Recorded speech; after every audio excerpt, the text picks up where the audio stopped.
Abatuuze bano mu nnaku ey'ekitalo bategeezezza nga transfooma yaabwe bwe yafa gye buvuddeko nga kati bamaze akaseera akawera nga bali mu nzikiza. Bagamba nti baategeeza ab'ekitongole kya UMEME ne bajja ne bagitwala nga n'okutuusa kati tebaddangayo kulabika. Kati bano baagala UMEME ebayambe ebakomezeewo transfooma yaabwe naye enzikiza esusse. Ate bo abali mu bizinensi ezikozesa amasanyaleze ebyokukola baabivaako nga kati tebakyalina wadde 10 ekigulira magala eddiba nga n'abamu ebintu byabwe bya bukadde na bukadde byonoonese.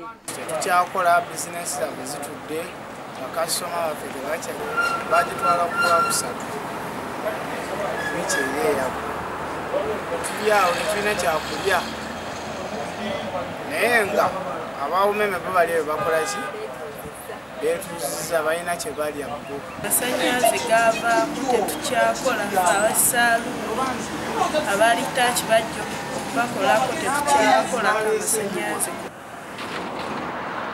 Bano bagamba nti singa UMEME tewulira kusaba kwabwe baakukola ekisingawo.